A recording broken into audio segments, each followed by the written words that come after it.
All right, let's go live. It's 2 o'clock here.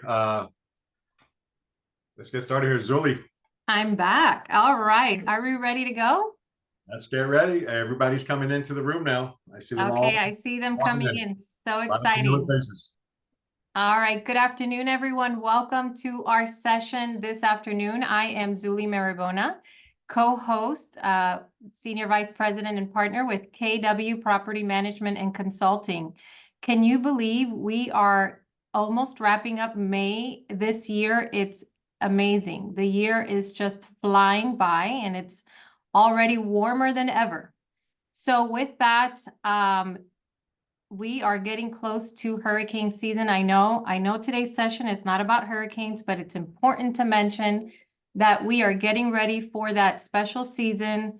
And so our properties and communities everywhere are really, really getting ready, and it's important to do so. So with that, I also want to mention, for those of you that are joining us now, please be sure that you look at the chat, because if you'd like to communicate, ask questions, we are going to be monitoring that throughout the session. With us today, we have Diana Seda, who is with Berg Simpson, an incredible host and panelist today, attorney and partner with the firm, my co-host Alex Martin. And I wanted to start the session today with a little joke, but before that, let's talk about the fact that today's session is to talk about contract negotiations for those board members and also managers. A special token for today's session is that you will get continuing education credits. Contract negotiations are not always easy. We know that it takes special skills, and for our board members, it's not easy being a board member. We thank you for your contributions. It is a thankless job, and you have high expectations of your communities, of you, and to boot, you have to negotiate contracts. So it's important to get the advice of legal professionals. And with that, I'm going to throw out a little joke just to bring some levity into the session. So let's see if everyone can guess. Why did the lawyer bring a ladder to the contract negotiation? Can anyone guess? Because he heard the stakes were high and he needed to reach a higher agreement. I know, I shouldn't quit my day job, but with that, I'll turn it over to Diana or Alex. Thank you everyone for joining, and I hope I didn't miss anything. Diana, this is your show. Take it away. You know, I will say, Zuli, one thing I appreciate is most lawyer jokes I hear are they take a much bigger stab at the lawyer than this one. So this one is probably my favorite. Not gonna lie. It wasn't too bad, was it? I haven't heard the kindest lawyer jokes in my time. Well, thank you, Zuli and Alex and everybody from KW Property Management for having me here as a presenter. It is an honor. I know that it means you are putting your faith and trust in me as counsel to give some of my experience, having been negotiating for all of my career as an attorney on behalf of all sorts of people, whether it's big entities, associations, board members, and in my past jobs, victims of crime or whatever it may be. I've always negotiated. Every single day of my life is negotiations, which makes my family and friends love me that much more.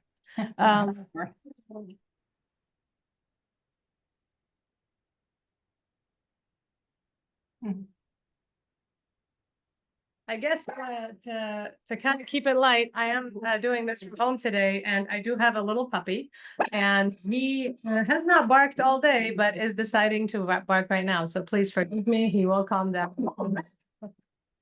Not a problem. Let's talk about. Give me one moment. Let me just put him. You know what happens with our dogs? They get jealous when you're not giving them the attention. Listen, in our world, in our industry, it's all about improvising and doing the best you can, right? So this is what it's all about. It's just so funny, though. It's so funny.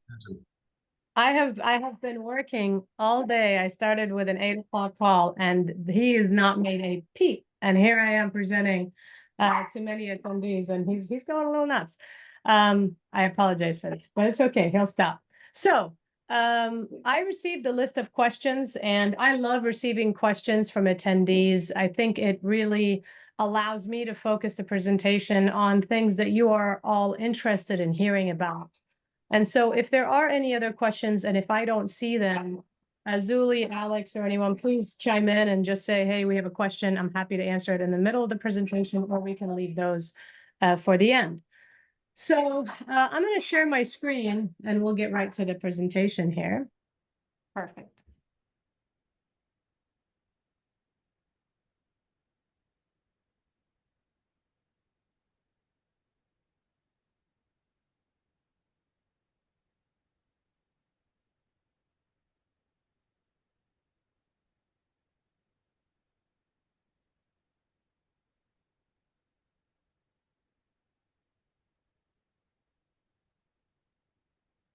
You guys can see my screen? We see Yes, it. you can. All right, perfect. So where I will start is what we're going to talk about today is it's going to cover contract negotiations for sure. But to do that, I will have to take a step back and talk about the art of negotiations in general. Because the art of negotiations, whether it's oral negotiations or contract negotiations or otherwise, it's really all the same. And so I'm going to give you some tips and tricks that come from some of the most incredible negotiators of our time, including the CIA negotiators, FBI negotiators. But all of that really is going to apply to board members, property managers, contract negotiations, and everything that you will need to learn for your negotiations.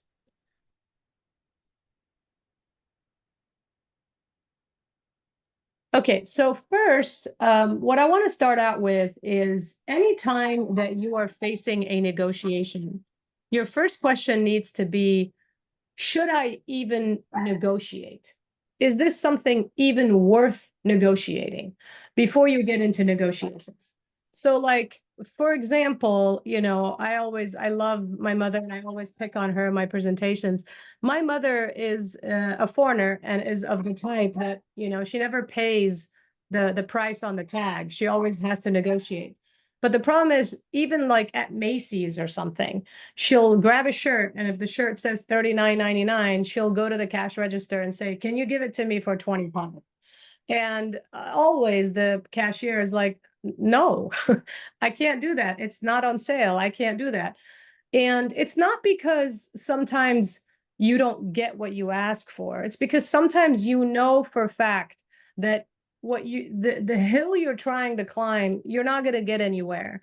And if you just know that for a fact and you negotiate, what will happen, and think about your associations in this context. If you're the type of board that as you're coming up for contract negotiations, or maybe your contract is up with certain vendors, if you are always going to negotiate, even if there's no meaningful reason to negotiate, then you will not be taken seriously when you really do need to negotiate something. So my advice before you even get into negotiation is always think to yourself, is this the hill that I'm going to die on? Is this even worth negotiating? And I will give you an example in my line of work. So I am a construction defect lawyer, which means that we are representing associations and boards when you have construction issues in your community, and we often are suing the builder, general contractor, the original builders, if you have construction defects. So I'm a litigator and I'm plaintiff's counsel. What that means is often in the litigation, there will be times when the lawyers on the other side will send me an email and say, hey, I would like to add a new expert and to our case, a new expert that we have not disclosed before. And let's just say, for example, we have rules that say the deadline for them to disclose a new expert has passed. And let's say, for example, it passed 2 weeks ago. Then technically, I could say, no, you don't get to do that, right? But here's what's going to happen. If I say no, Or if I attempt to negotiate with them, like, okay, you can do that, but only if you let me do this or whatever. Then what may happen is they may say, okay, well, counsel objected, so we're going to ask the court for permission because she didn't give us her blessing without court interference. Then they'll file a motion to bring in a new expert. They'll set it for a hearing, and we will go to a hearing 2 months later. And then I will have to tell the court, I object because they were 2 weeks late. And the court may say to me, okay, Ms. Sada, when is the trial? And then I may have to say the trial is in 12 months. And the court may look at me and be like, okay, so you're telling me you want to prohibit the other side from having an expert because they were 2 weeks late in their disclosure, but trial is not for 12 months? How are you affected by that? And then I might say, well, it's the rule, I didn't even want to negotiate this. And so I'm objecting. The court's going to say your objection's overruled. They get their expert. But now what happened? I lost 2 months of hiring my own expert to maybe rebut that expert's opinions. I lost credibility with the court. And then I just gained this reputation with the defense attorneys that I'm just always I'm not up for negotiating. I am not up for being a little bit more flexible. And next time I might be in a bind, maybe I'll have the flu or something when I need to respond to something. And I might say, can I have a few more days? And they might say no, because I'm this unreasonable person that decided there's no sense in bending the rules. How is that similar to the concept I'm telling you right now? It's similar in the sense that in order for you to be a good negotiator, you have to pick your battles of where you put your foot down on something and where you might say, okay, let me see this through to the end. If I say no now, what is this going to mean for me down the road? Is it really worth it? And if it's not worth it, should I maybe gain some credibility with the other side, with the people that I may negotiate with down the road, by being a reasonable person, not putting my foot down on something significant? So let's take that concept now to to contract negotiations from a board's perspective. One of the questions I actually received was, it was more like a comment and a question, was that I'm interested in learning about negotiations because in our community, I'm going to be on the board soon, and in our community, most of the contracts are almost up, and so I'd like to negotiate. And so where this principle that I'm talking to you about applies is, if you as a board decide what most boards decide, which I think is unfortunate because it may be a mistake for you down the road. If you decide that, hey, just because a contract is almost up, it means I'm going to take that as an opportunity to regurgitate all of the things that we once negotiated. And we're going to put our foot down and say, we want cheaper services. We're going to go to another company if you don't renew our contract for cheaper services. We're going to do X, Y, and Z every single time without maybe thinking about, is this contract actually reasonable? Has this vendor actually been performing reasonable services for us to where we want this vendor, whatever it may be, elevator company, property management company, whatever it may be, have they been good in their performance? And do we think the price and the terms are reasonable? Like, do we really genuinely believe that? Because if you do, then it may not be worth negotiating. Because think about it this way. You as a community, yes, you have leverage because the vendors want your business, but the vendors also have capacity, and they often have the ability to choose other communities too.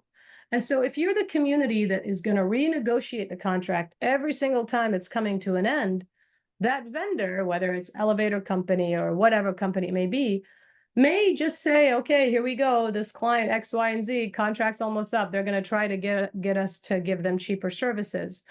But you may not be as appealing as a client anymore. to them if they end up having the choice of securing different clients. Please don't misunderstand me. I am not saying here that you should never negotiate contracts or anything like that.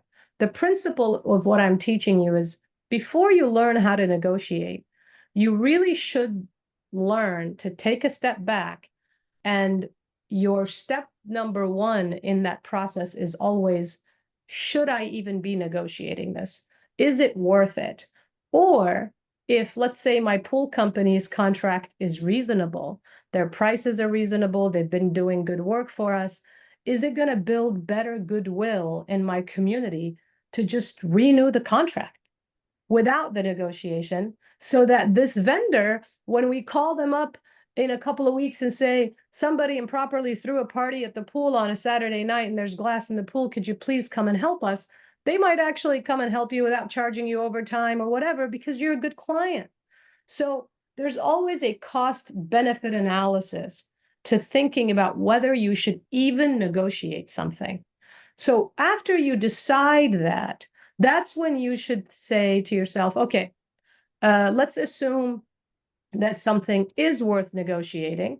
So Diana, once you ask, yes, I'm sorry to interrupt you mid-sentence, but before you go into what is worth negotiating, with that thought process that you just went on, because this is something that we hear often, right? So my question is, there's pressure, right? So at times it may not necessarily be something that the board may be wanting to do, but they feel an obligation potentially because they feel it's their fiduciary responsibility. There may be pressure or a perception by the community that they have an obligation to go out for proposal for certain services, right? Or anything that's got a dollar amount above X for the association. And sometimes it's management, sometimes it's engineering, or it may not be. So the statute dictates X. So if you could cover that piece of it to say, you don't have to go out to bid if it's just because there's a certain dollar amount attached to the service either. I think it would be helpful for some associations out there to hear that. Yes, actually, that's a great question, Zuli. Thank you for bringing that up. I'm going to start answering that question with giving you an example that applies to my work.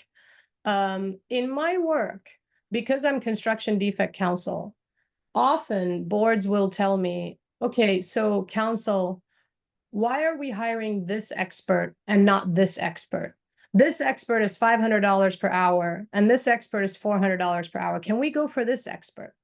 And my response to them is usually, I understand, we definitely want to try to save the association as much money as possible.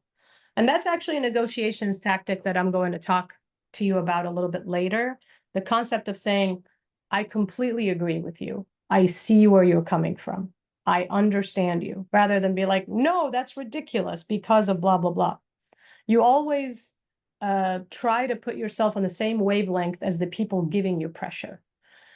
So my response usually is, I understand where you're coming from completely. You're a board and you want to save the association money, and I'm counsel hiring experts on your behalf. This expert is more expensive than that expert, but I'm doing that anyway, and you're asking me, why shouldn't we go for this expert? And my answer usually to them is this: the reason I am in this seat is because of my experience, or because of the duties that I have accepted on your behalf. And I have duties to the board. I mean, lawyers, it's a very sensitive duty, right? You screw up, you get sued for malpractice left and right if you screw up. And so what I say to them is, I understand that's what you want to do from a cost perspective. And trust me, I'm taking that just as, if not more seriously than you, because it's my job to make sure that the association saves money. And despite that, I am electing to go for this expert on your behalf, because it's not just about costs. I have to analyze what is in the best interest of you as a client. And what's in the best interest of you as a client isn't just to save the money. That is one of them. If I find two equally competent experts, then sure, of course, I should get this one because it's cheaper, or that expert's cheaper. But price is just a factor, and it's my job to seek what's in your best interest. And what's in your best interest is to get a more competent expert that has more experience, that may be more costly, but that in the end will bring the case home in a more favorable result. So now let's apply that to the question that you have about, okay, contract negotiations and the board. If the membership is pressuring the board, like, hey, the elevator service company that we have is charging us, you know, $30,000 per year for their maintenance. We heard at a CAI trade show that this other company charges 25,000, you know, and we want to lower our assessments. And so you as a board better go for that, right? But as a board member, and I agree with you, Zuli, in the beginning, you said it's the most thankless job. I respect board members so much because of the fact that they are obviously doing this for the money. I'm kidding, of course, it's a volunteer job and they don't get paid any money, but it's a very difficult job because you're a fiduciary to the association. What does that mean? That means you don't just consider price. So when you're looking at both elevator maintenance companies, you know, this one may be 25,000, this one may be 30, but this one may have been with you for a while, which means you can avoid that transition to a new company and all the headache that comes with it. This one may have been loyal to you and they've come to you on a Saturday and they have bent over backwards. Maybe it's a property management company who's actually come out there during hurricanes and helped you, you know, get water out of your lobby or whatever it may be. And these are the types of things that you as a board member can respond to the membership by saying, you're right. You know, there may be cheaper alternatives out there, but sometimes I, as a board member, know that sometimes the most expensive mistake you can make is finding the cheapest way out. That is really true. The most expensive mistake you can make is finding the cheapest way out. And we don't want to make a very expensive mistake by going for a cheaper company or trying to find a cheaper company if we've got a good company working for us, making our community as best as it can be for whatever it is that that company is hired to do, pool, elevator, management, whatever it is. So you can say to the membership, we understand your concern and trust us. Just like I say to my boards, we are in the seat that makes it just as important for us, if not more important, to make sure we get this right. Because if we don't get it right, we could potentially be violating a legal duty that we have absorbed voluntarily. Right. And so we need to make sure we get this right. And in our opinion, we have considered price, but that's just one factor. We've also considered so many other things. And that's why we've decided there's no sense in trying to switch this company based on that. Now let's go back to, does that answer your question, Zuli? Yes, I think it, and I hope it helps some of you in the audience address that concern as well. So thank you. Yeah, of course. And I think along those lines, as a board member in that situation, what I would also do is I would make sure that I don't ever imply to the membership that I am here to bring down all the costs from day one, right? Because if you do that, you know, you might be over promising because it's not that easy. It's not always about Hard to cost. sustain, right? Right. Once you're sitting on the board, you're going to realize, wow, it's really not about cost. I can find an elevator maintenance company that does this for $5,000 a year, but I'm going to have an entrapment every other day. I'm going to not have services on weekends. I'm going to not have what my loyal elevator company gave to me.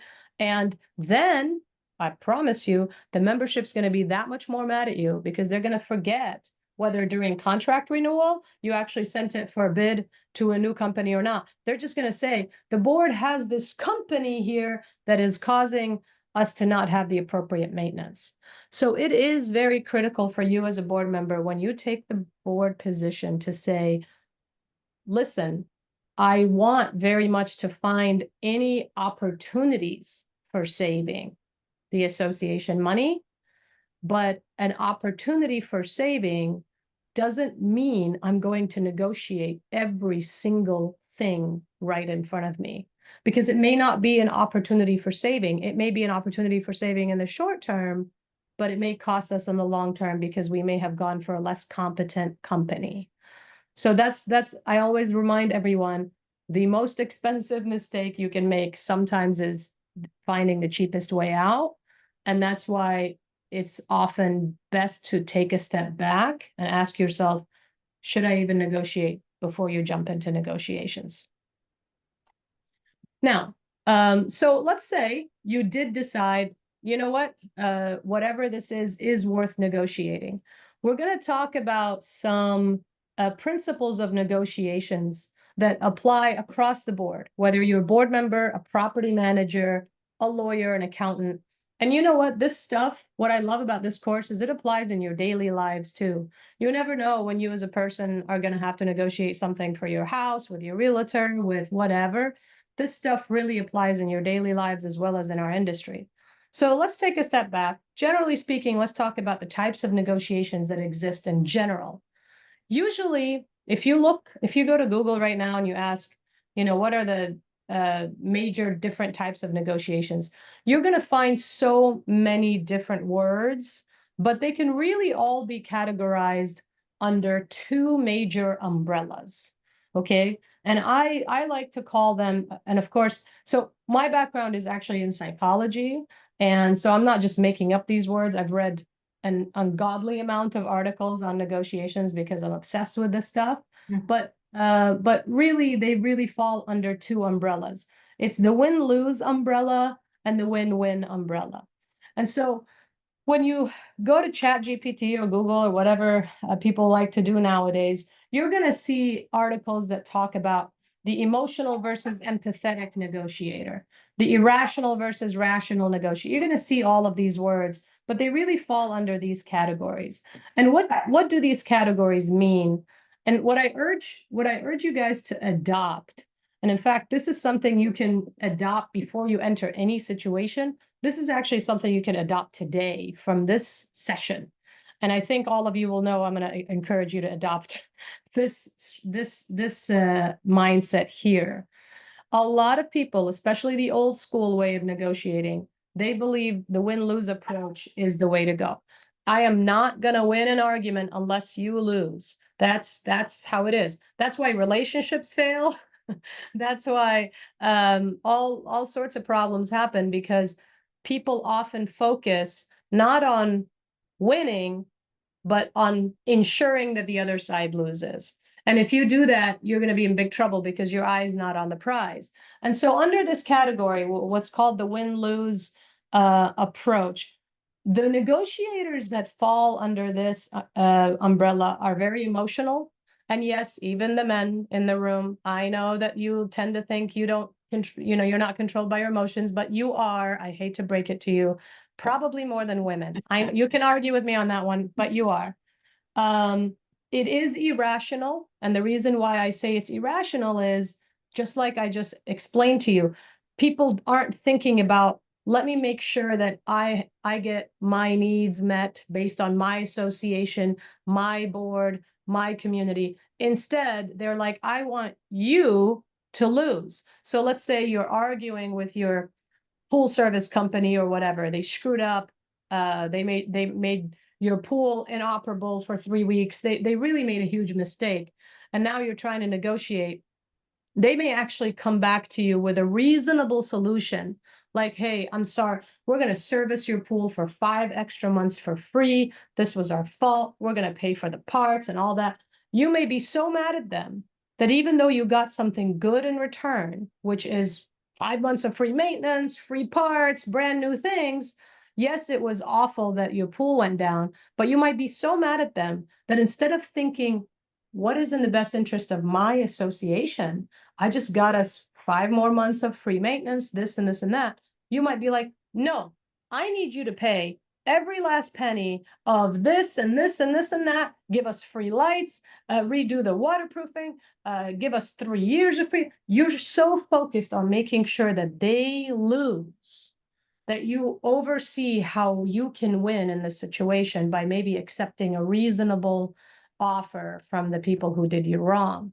So that is an irrational approach to negotiations. And a lot of people focus on it because it's so important for them that they accomplish the lose on the other side rather than the win on your side. As you can appreciate, it's also very adversarial. This is called the zero sum approach to negotiations, and it wastes a lot of time. I want to give you an example. Once when I was a very baby lawyer, I think first year out of law school, I took a family law case. It was the first and the last family law case I'll ever take. I hated it, and it was mainly because, my goodness, when people are going through a divorce, it really brings out the worst in people sometimes. But I remember in that negotiations, I was representing the gal, and the gentleman in that particular divorce made a very reasonable offer, and all he wanted was to keep his ceramic grill. And she was not settling. We actually had to go to mediation. We sat there with two lawyers, a mediator that was $900 per hour, and that money was coming out of the marital estate. So you could buy 3 ceramic grills in the price of that mediation, if not more, the best ones. But she would not settle because she wanted that grill. And I remember asking her, like, do you even cook? She said, no. I'm like, why do you want the grill so bad? And she said, because he loves it. So what does that mean?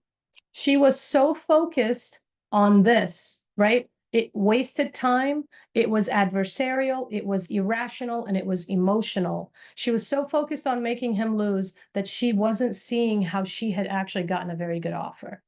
Now let's go to the other umbrella. And this is what I encourage you folks to do even today. Adopt this because it's a principle. And what are principles? Principles are rules of the game. If you adopt this and you go with this, then in every situation you face, even as a board member, as a property manager, whatever seat you're in right now, you will always think of the win-win approach. I actually prefer to call this the win whatever approach, and I'll explain what I mean by that. But you won't be so focused on making the other side pay. You would be focused on what is in the best interest of my community and my association, rather than how can I make the other side pay. The win-win approach is more empathetic. And by empathetic, doesn't mean it's emotional. It means that you understand the other side. Maybe the pool company and the example I gave, maybe they really did screw up. I mean, how many of you have had companies or have been in jobs, whether it's in your tenure in this industry or outside, if you're a doctor, lawyer, accountant, whatever it may be, where you may have relied on someone, your subordinate, or a new employee, or whatever, and you're busting your butt off for the client, but then that new person may have really screwed up and made you look bad. Would you like for your client to make you pay, or would you like for them to maybe have a little empathy that this kind of stuff happens, so how do we solve it, right? And it's important for you to be empathetic too. This approach is also rational, it's very goal-oriented, and it saves a lot of time. So if you adopt this, you're going to be better off already. Now, before we go into the tools and tactics, I want to talk about what I mean by it's actually more like the win whatever approach. And what I mean by that is, let's say, for example, let's go back to the pool maintenance company example. Let's say that they screwed up your pool somehow. They did not balance the chemicals in there, and it ended up ruining the generator, and it cost you $15,000 in parts. The pool was shut down for a couple of weeks and all that stuff. And they come back to you and they say, okay, we will pay for the parts and we will give you 2 extra months of free maintenance. Just please let us, keep the account. We've been with you for a while, and here's how we can make it right. If you look at, okay, does this work for my association? If I'm looking at the best interest of my association, don't think about the pool company for a second. Does this work for my association? The answer is probably yes, because now you have a new generator, new pool equipment, and you have free maintenance. But let's say the pool company is saying, could you at least just pay for our labor, right? Like, let's say they came back and they fixed the generator before you even know about it. And all in all, it was 15 grand, 5,000 for their labor, 10,000 for parts. And they say to you in their offer, why don't you pay for we'll pay for the parts, but can you just pay for our labor? You in your mind might be thinking, no, they made the mistake. I want to make sure that they pay for it. So you might say to yourself, nope, I want all of your labor for free. I also want the new parts for free. And I want the 3 or 4 months of new maintenance or free maintenance. The reason why you might be saying that is because you're focusing so much on making them lose because they did you wrong. But think about what you're asking for. You just got brand new parts, and maybe your parts needed to be replaced next year anyway. And you were going to pay 10 grand to replace them next year anyway, right? And now they're like, hey, we just got you a new generator and we're going to absorb those costs, but just pay for our labor. Instead of focusing on making them pay for everything because you want them to lose, maybe you sit back and you say, okay, my association was going to have to spend 10 grand next year anyway. And when we spent that 10 grand next year for parts, we were going to have to spend money for these people's labor to fix the stuff anyway in a year, right? That's going to be $15,000 in a year. So, and we were not going to get the 3 or 4 extra months of maintenance, which is, let's say, 5 grand total. So that's another 5 grand, let's say, and that's $20,000 total. In a year, you're going to have to pay 20 grand, where you could say, well, now I could accept their deal, save myself 15 grand, 10,000 for the parts, 5,000 for the extra maintenance, and just pay them 5,000 for their labor. And I would actually come out on top because now I'm paying 5 grand today to save myself 15 grand next year. That is focusing on the win approach for you rather than the emotional side of, no, you screwed up. I'm going to make sure you pay for this and you lose. And you know what? They might agree. They might say, okay, fine. But now you have a disgruntled pool maintenance company that's probably not going to come on the weekends when you have some kid who threw a party, and that's probably going to lose the account. And you didn't really gain anything at all. So that's why I was saying it's the win whatever approach. By whatever is, I'm not necessarily caring that they win also. I am more caring only about what I need. When I give this course, sometimes I get people raising their hands and they say, well, isn't that really like a selfish approach? Like, are you saying that you would do anything at all costs for your needs? No, not at all. The selfish approach is making sure that they lose, right? Is making sure that I make them pay every last penny. What I meant by focus on your needs is don't overlook what's in the best interest of your association as a board just because you're so angry at the company who did you wrong that you're so focused on making them pay first. That's what I mean by that. So, all right, let's talk about we talked about the types of negotiations. I want to talk about some tools and tactics. I'm going to skip this one just because I want to get through a couple of important things here. Let's say you guys are at the table. You have a board meeting, and it's an open board meeting. You've got your membership there, and this actually is going to help me answer one of the questions, Zuli, that you guys sent to me. And let's say you as a board are sitting there and you've got members, and members are like, hey, you know, we asked for the financial statements last month or a couple of months ago, and we haven't gotten them. Can you please give them to us? First of all, let's put the negotiations class aside for a second. You can't refuse to do that. And so if a board is refusing to give association documents to membership, you're going to be in trouble. If you're a member and your board is not giving you association documents, you have remedies. You can actually do a public records request and make them jump through the hoops of giving you those documents. I don't encourage you to do that right away. I would actually try to negotiate with the board first. And one of the ways you could negotiate is you could say, look, I understand as board members, you only have so much time.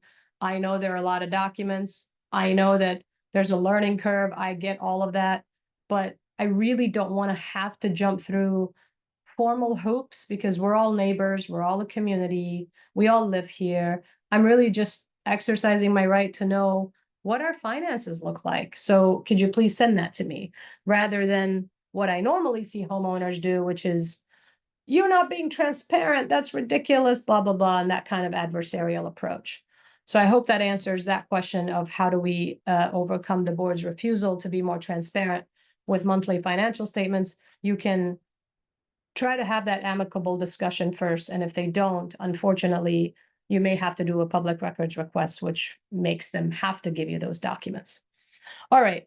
So while you're negotiating, so let's say you're a board, and this is very helpful for my board members. In fact, and I'm sorry I keep going on tangents. I can't tell you how many board members email me or call me after one of these courses and they say, I use that sentence all the time now and it works. Here's the sentence. When you're bored and you're sitting at that table, there's so much more you know than the membership, right?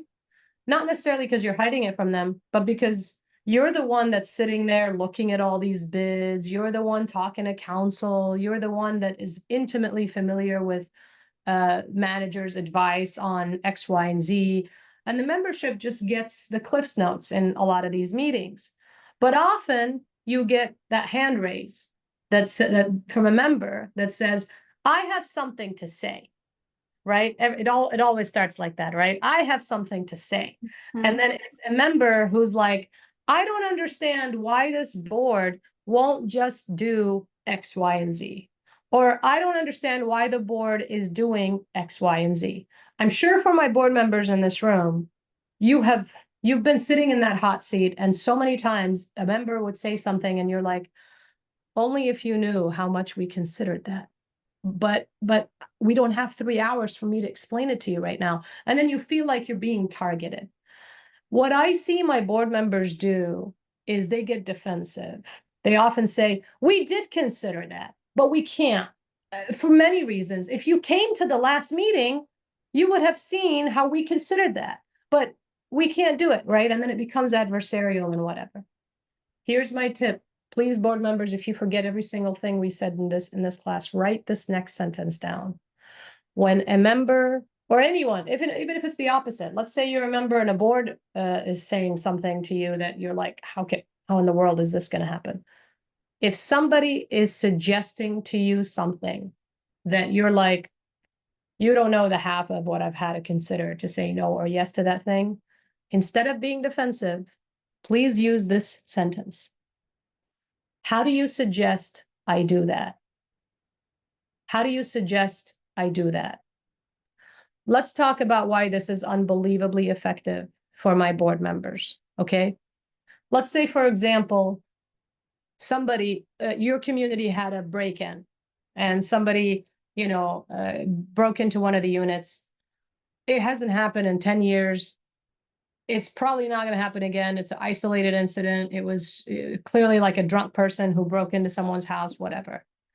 And now all of a sudden the membership's like, we need the board to make sure that they protect their safety. We need them to install a fence around our community. We need Google cameras everywhere. We need government mandated GoPros on everyone's forehead. We need all sorts of things that protect us from this ever happening again. And let's say a couple of months go by and you as a board, you have thought about it. You sat with your management company. You've asked, is there something we could do to increase security? Can we hire overnight security? Is there a camera? Let's say you've done all of that work and research and you're really getting to it. But things take a long time, right? Sometimes to just build infrastructure in a community is not something that happens overnight. But of course, what will happen is 2 months down the road, somebody in a board meeting is going to say, I have something to say. And they're going to say, we had a break-in, somebody's life was in jeopardy, and this board has done nothing about it. And I said in the last meeting, we should install a fence, and you completely ignored me. And I talked to Susan, who's next door, and Susan thinks that's a good idea. And even Bob across the street said, yeah, I don't know why our board's not doing anything to protect us. That's the kind of pressure that you're going to hear, right, from the membership. And again, in this example, let's assume you guys did consider a plan, like you talked about it. You sat there, maybe you called the police and said, is there an increase in crime rate around here so we could assess whether this is isolated or not? Let's say you've done all of that. If you get defensive, your answer is going to be, we have thought about it. We do care about you. We're doing our best. This is a volunteer job for us. I also have a full-time job, blah, blah, blah. It's not going to go anywhere. If you know the answer to the question or the request that they're making of you is not reasonable, all you have to do is say, how do you suggest we do that? So if the membership's like, me and Susan and Billy and Bob, we all think we should install a big old fence around the community, and maybe we can make it with the electric stuff on top. So if somebody's climbing, they could be electrocuted and all that stuff, right? Okay, instead of telling Billy and Susie and Bob that they are ridiculous, you can, as a board, be like, okay, we hear you. We understand. Trust me, we live here too. We want to be safe too. But how do you suggest we do that? So you want us to install a fence. Okay, how do you suggest we do that? When you use, in fact, I don't know if any of you have heard of Chris Voss. I am obsessed with his work. He is the former head of the negotiations unit that negotiated with terrorists on behalf of the CIA. Actually, I'm sorry, he was with the FBI. And he has written multiple books, including a book called Getting to Yes, which is one of my favorite books. Please buy it. It's like $10 on Amazon and read it. It's incredible. Very, very easy read. He talks about, he actually came up with this phrase. So I'm not the genius here. I just read it from his book. How do you suggest I do that? He talks about how powerful this phrase is. And if you really think about it, it not only disarms the other person, because you now are telling them, I hear you. I'm not dismissing your thought. I may even agree with you that something needs to be done. But you're telling me we need to do a fence around the community with, the electrocute, whatever things up top. How do you suggest we do that? When you ask that question, it puts the person who's proposing something that is ludicrous in your position of having to come up with not just the what, because everybody could come up with a what. What should you do? You should do this. You should do this. You should do this. But not everyone can come up with the how. Mm-hmm. It puts them in the position of having to come up with the how.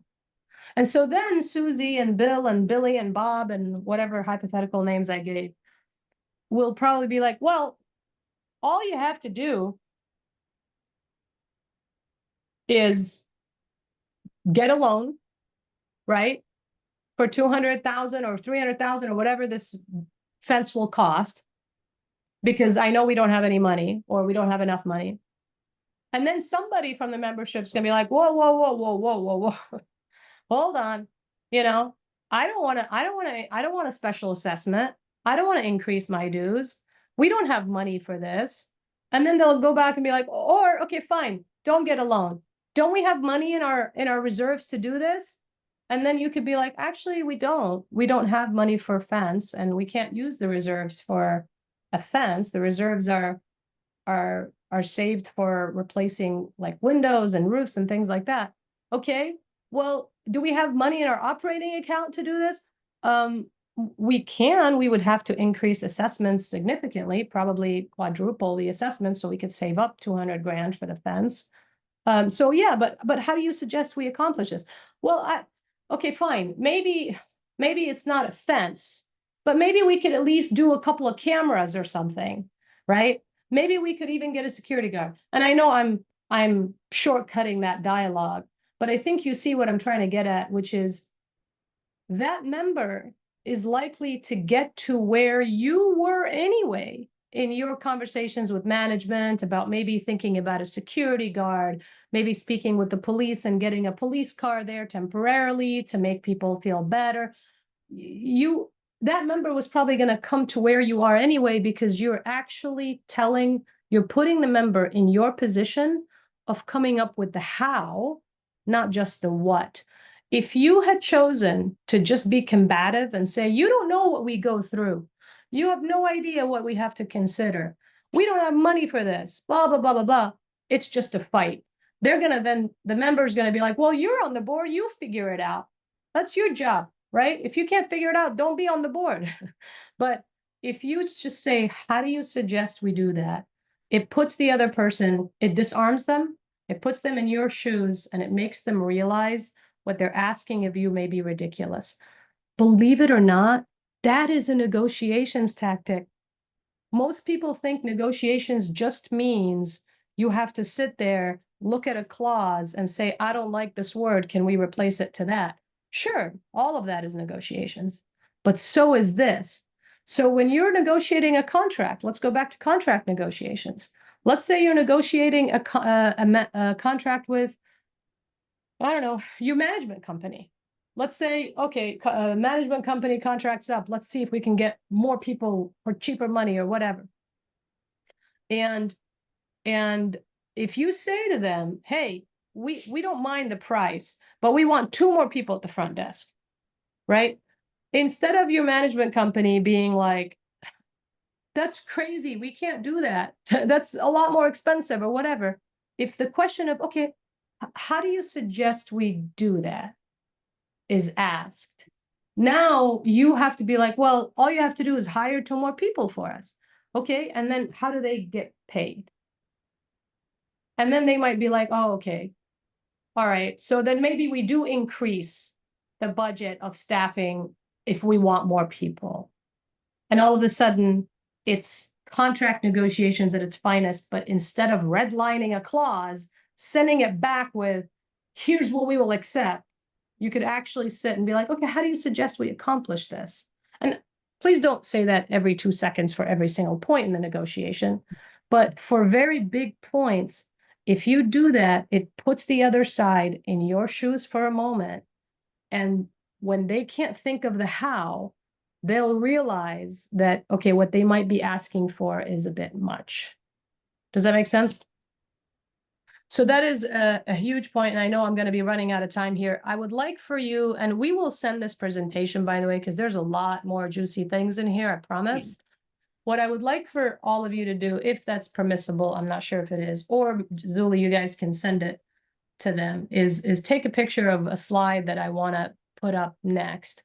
Before I go there, here's another incredible sentence that you should use. This also came from the CNU unit, which is the negotiations unit for the CIA, and it's a different person that came up with this sentence. If you guys are at a point where whether it's contract negotiations or board member or amongst the board, I actually teach another class that's called Creating Boards That Work. And in that class, I talk about resolving conflicts within the board, because that exists. We all know that, right? This is a beautiful sentence you can use. And often when the arguments just go off the rails, and now people are talking about Band-Aids when you started talking about a pool equipment company, because everyone's going on a tangent and just yelling at each other. It's so amazing when somebody just stops and says, all right, guys, let's take a time out for a sec. How did we get here? How did we get here? And why is how did we get here incredible? Here's what it accomplishes. How did we get here makes all that fluff that came after the real issue. So let's say the board is fighting amongst each other because we have a couple of different cliques, which unfortunately that happens sometimes, even though I know that board members do everything they can to take their job seriously and seek the best interest of the association. I have seen scenarios where there are a couple of different cliques, right? So let's say there's an adversary here. But the real issue was about a special assessment. And that special assessment was going to be for $300,000 because you wanted to, I don't know, build something like maybe make your pool heated or whatever it is. And other modifications. Let's say that's what started the fight. Often the fight will end up about so many other things, about how you didn't come to the board meeting 4 months ago, about how blah, blah, blah, blah, blah, blah, blah, blah, blah. And then you forget what you were fighting about in the first place. And if somebody would take a step back and say, guys, how did we get here? What may happen is the other side will actually tell you how they feel about the initial fight. And they will forget the fluff after. They're going to say, well, how we got here is you're rich. So you think that we should just do a special assessment because you happen to have money, and you think we should do a special assessment to have a heated pool. And I don't think we should do that. Now you just learned what triggered that person in the first place. What triggered them is they are upset with, it's a financial thing. They may not have, maybe they're not able to pay their dues as easily. Maybe they're just mad at you because you have money or whatever. Now you could address that more easily than the fluff that came after. You could be like, okay, I understand. I don't like to pay dues, actually. Whether I have money or not, I don't like to pay extra dues. And so let me just address for you why I thought that this was a good idea. And all of a sudden, you quash just the fact that, I'm a rich boy and therefore want a heated pool. And you could give that person the reasoning why you wanted that in the first place, and they may understand you better. So the how did we get here is a very, very powerful phrase that you can use for scenarios where the adversary or the adversarial conversation has really gotten out of hand. So this is the one that I wanted you to take a photo of if you can, or again, I will send this to you. This is the. We are going to it's- share the Oh, presentation. great. We've gotten amazing feedback so far in the session, Deanna, and many requests to have the presentation shared. So with your Great. permission, we're going to absolutely share. Great. So yeah, there's a slide here. It's called the Behavioral Change Stairway Model. And this actually came from the Crisis Negotiations Unit. And it is a 6-step kind of process to effective negotiations. It is pretty much a lot of the stuff that we covered today: disarming the other person, being empathetic, saying, I understand where you're coming from. So we didn't not talk about it. I just didn't give you the exact labels of this. But when you see that stairway model and you reflect back on our course today, you're going to see that we've pretty much touched on most of these, and I hope that it will all come together. So I know I'm out of time. I don't know if there are questions you'd like for me to address, Zuli, or not. No, I think you've covered a lot of the questions that were sent in advance. So we certainly appreciate any of our attendees that sent questions in advance. I think given the time that we have, we're going to share again the presentation shortly after today's session. I want to give you a little bit of time to just share any closing statements you may have. And on my behalf and Alex, we thank you so much for your time. Is very valuable information. You're very knowledgeable. And I want to thank the attendees that joined us today as well. So I'll turn it back over to you to give us any closing statements. Well, thank you very much. I think really in closing is I am very grateful to be here. And I know there are a lot of attendees. I know your time is incredibly valuable too. I promise you my teaching style is a lot less about reading articles and just giving you that information, because you all can do that.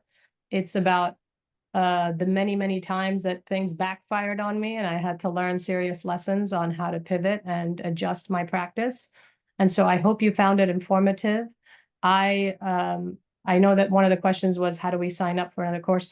Zuli, you have my contact information, and I know you throw amazing courses and webinars frequently for board members and property managers. And so to the extent you have one coming up, I'm happy to teach other courses, and these attendees will have access to that as well. Absolutely. We're going to share as much information as we can via email, and we have monthly webinars that we host as well. Diana will definitely be back. And Yeah. Alex, anything that you'd like to share as we wrap up this afternoon? No, that was amazing, Diana. I learned so much just listening to you. I can't wait to hear you again. That was really, really amazing. Just reminding everybody that on June 18th, we have our next webinar.